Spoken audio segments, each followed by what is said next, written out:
আর বিলের পানিও কমতেছে না। না, বিলের পানিও বাড়তিছে, আবার দ্বিতীয় কথা ফারাক্কা ছেড়া দিছে। ফারাক্কা ছেড়া দেওয়ার জন্য আমরা বিপদে আছি।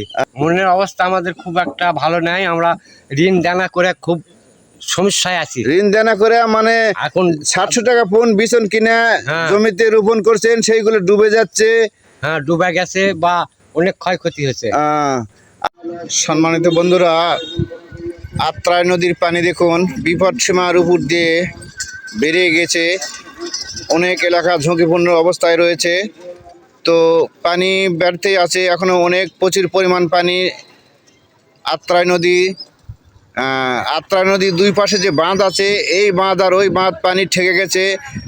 রাস্তার ধার দিয়ে নদীমুখী ঘরবাড়ি যেগুলো আসলো সেইগুলো অনেকটাই ডুবে গেছে। খুব ঝুঁকিপূর্ণ অবস্থা বর্তমানে। দেখুন, আপনাদেরকে পুরোপুরি দেখানোর চেষ্টা করতেছি। খুব ঝুঁকিপূর্ণ অবস্থায় আছে আত্রাই নদীর দুই সাইডের বাঁধ।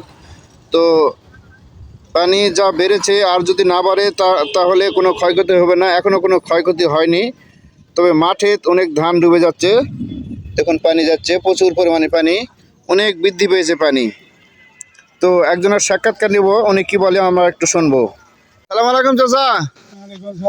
চাচা, কেমন লাগতেছে এই যে বিলেতে পানি, নদীতে পানি বাড়ছে, সেই পানির প্রভাব বিলের মাঝে আসছে, এসে অনেক ধান দেখতেছি ডুবে গেছে, ধান ক্ষেত। ধান তো মেলা ডুবে গেছে, কিন্তু আমার নিচেকার গুণ ডুবেনি, কিন্তু উর্কার গুণ ঠিকই আছে। মানে আপনার নিচে আবাদ করেননি? না।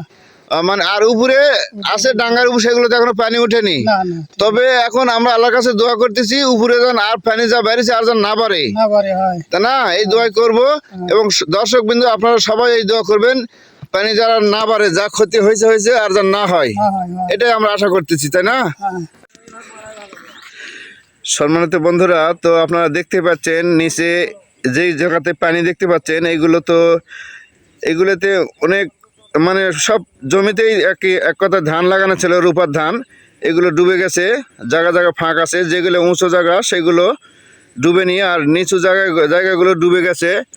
তো সেটা আপনাদেরকে দেখানোর চেষ্টা করতেছি। দেখুন, ওইগুলো ধান ক্ষেত লাগা ছিল, রূপার ধান।